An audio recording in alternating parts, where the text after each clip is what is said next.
জমি ক্রয়ের পূর্বে একজন বিক্রেতা জমির ক্রেতাকে যেভাবে সাহায্য সহযোগিতা করেন, ওই জমি রেজিস্ট্রি করে নেওয়ার পরে বিক্রেতাকে আর সেই গতিতে পাওয়া যায় না। তো এরকম এক ভদ্রলোক জমি কেনার জন্য আমার কাছে আসছিলেন, 10 কাঠা জমি।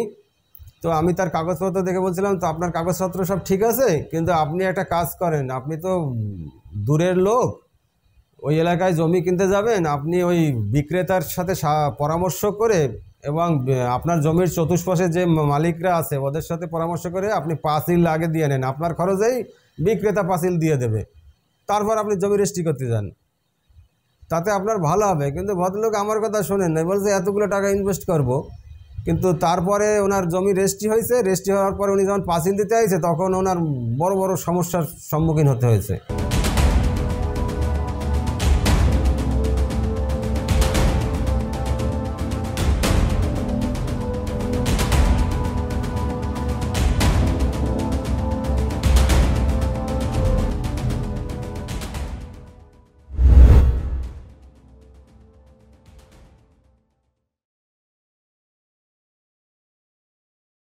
আমার কাছে এক ভদ্রলোক আসছিলেন, উনি 10 কাঠা জমি কিনবেন কাগজপত্র নিয়ে।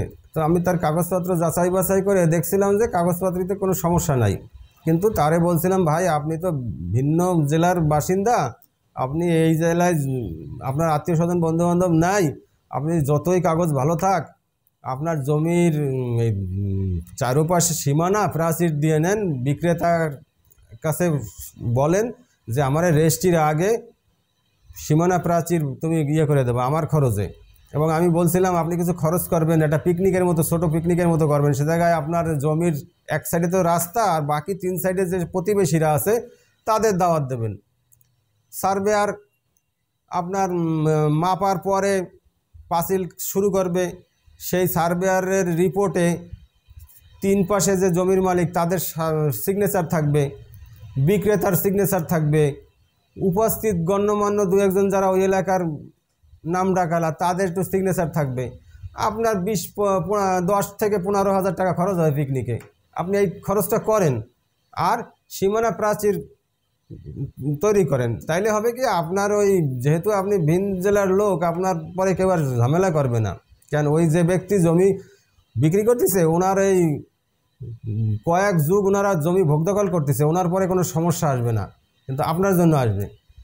তা উনি বলছেন, না এতগুলো টাকা আর আমার টাকায় কি কামড়ায়, আমি পিকনিক করে মানুষের খাওয়াবো। আমি বললেন কি আপনি, কামড়ি কী আছে টাকা, এই জায়গায় তো আপনার একটা বড় ঝামেলা থেকে আপনি পরিত্রাণ পাবেন। না আমার কোনো ঝামেলা না, আমি খামাকা কেন টাকা পয়সা নষ্ট করবো। তো আমাকে ঠিক আছে যান। এরপর ভদ্রলোক জমি রেজিস্ট্রি করছে, করিডোরে 15-20 দিন পরে উনি ওই ওনার কেনা জমিতে পাঁচিল দিতে গেছে। তো এইবার শুরু হয়ে গেছে গ্যাঞ্জাম। কেন উনি হলো অন্য জেলার বাসিন্দা, এই শহরে ওনার কোনো আপনজন নাই। এখন জমির যে 3 সাইডে মালিক, ভিন্ন মালিক, এনারে বলতেছে কি তোমার এই সোজা পাঁচিল হবে না, আর একটু ভিতরে ঢুকতে হবে, কেন এই জমি আমাদের। ওই লোক সেই আগে আমাদের সাথে ভুলক্রমে এইভাবে আমরা খেয়ে আসছি, কিন্তু উনি করে নাই। এরপরে ওই 3 পাশের সীমানার মালিকরা ওনারে চেপে দিছে ভিতরে, গড়ে প্রায় আধা কাঠার জমি মিস হয়ে গেছে, এখন 9.5 কাঠা আছে।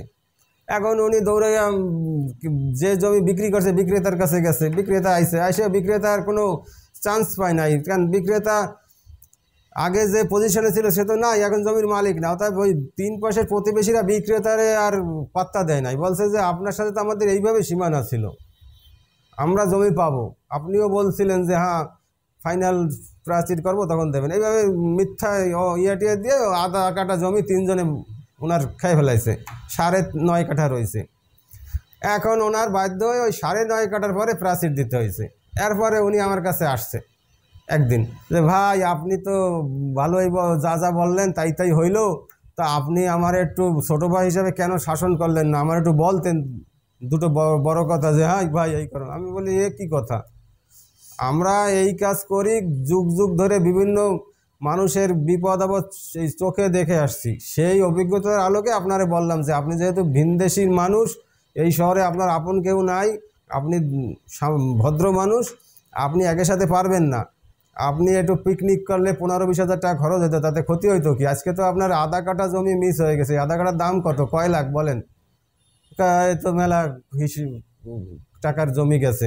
আমি গাই তাহলে দেখছেন 15,000 টাকা আপনি খরচ করে পিকনিক করতেন, প্রতিবেশী 3 প্রতিবেশীরা দাওয়াত করতেন, আর এলাকার গণ্যমান্য আর বিক্রেতার আত্মীয় স্বজন 2-1 থাকতো, আপনার 15,000 টাকা যাইতো। আজকে ওই সময় আপনার পাঁচিল হইতো, কেউ বাধা দিত না, একেবারে 9-10 কাঠা 10 কাঠাই হইতো। এখন উনি বলছে, তা আমার বলে আপনি একটু ভালো করে বলেন। আগে ভালোর কি আছে, আমরা কি এখন ঘুষি বাইরে কথা কব আপনার সাথে? তো যাক, সম্মানিত ভাই বোনেরা, আপনারা যদি নিজ এলাকা থেকে ভিন্ন এলাকায় কোনো সময় জমি কিনতে যান, সেক্ষেত্রে কিছু কিছু সতর্কভাবে কাজ করতে হবে আপনার। যেমন এই যে ওয়ালটা নেওয়া, পাঁচিল কিংবা আরও কিছু আছে। এভাবে যদি আপনি বাংলাদেশের যে প্রান্তে জমি কেনেন কোনো সমস্যা নাই, কিন্তু নিজ প্রান্তে নিজ এলাকায় আর ভিন্ন এলাকায় কেনার যে তফাৎটা, এটা আপনার বুঝতে হবে। সব সময় আপনার বিক্রেতা আপনাকে দৌড়ে এসে হেল্প করবে না, আর হেল্প করার তার গতিও আস্তে আস্তে কমে যাবে।